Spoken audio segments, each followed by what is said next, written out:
Globalement, la mauvaise qualité de l'air, que ce soit intérieur ou extérieur en réalité, va avoir plusieurs impacts. Le premier impact naturel va être d'aggraver des pathologies respiratoires préexistantes. L'exemple le plus typique, on va dire, et le plus classique, c'est l'asthme.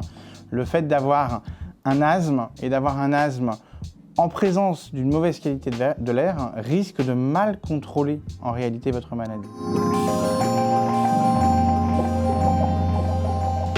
Alors, ça peut provoquer des maladies en tant que telles, hein. Par exemple, la formation d'un cancer sans aucune difficulté. À l'échelle individuelle, c'est difficile à estimer. On l'estime plus à l'échelle populationnelle. C'est en partie la qualité de l'air respiré, encore une fois intérieur-extérieur.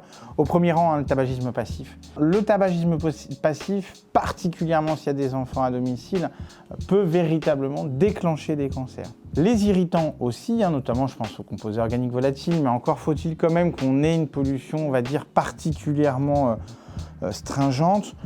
On a quand même 15% des BPCO, des bronchites chroniques obstructives, qui surviennent chez des gens qui n'ont jamais fumé. On imagine sans aucune difficulté que la pollution extérieure rentre à l'intérieur sans aucune difficulté et que cette pollution intérieure, particulière, éventuellement gazeuse, chez quelqu'un qui est un organisme en développement comme un enfant, chez un petit enfant de 2 ans, on imagine bien les dégâts que ça peut faire, absolument dramatiques.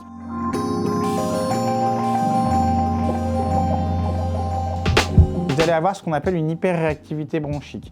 C'est-à-dire que votre bronche, dans lequel vous avez autour, il y a un muscle qui va l'aider en fait à se contracter, c'est dynamique une bronche, j'ai l'impression que c'est quelque chose qui ne bouge pas, en fait pas du tout. Ça bouge, c'est dynamique, ça se contracte, ça se relaxe, et c'est comme ça finalement que ça va conduire l'air.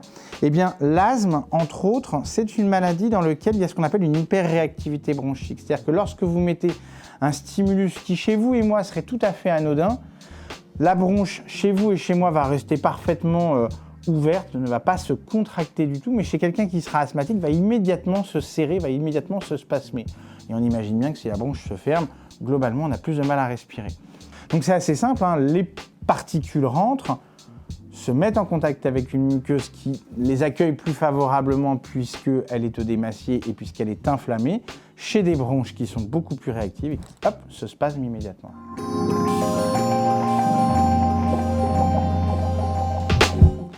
C'est documenté, plus il y a une pollution atmosphérique importante, plus on va avoir de patients qui vont consulter en urgence. Quand vous mettez les deux courbes côte à côte, c'est tout à fait mécanique si vous voulez. Il faut bien comprendre que pollution, maladie respiratoire, il y a 2 effets qui se coulent. Il y a le premier effet qui se coule, c'est j'exacerbe, je déstabilise une maladie respiratoire chronique. Et la deuxième chose, le deuxième effet qui se coule, c'est naturellement la création de maladies, alors soit de maladies type bronchopathie, on en a parlé tout à l'heure, soit effectivement de cancer.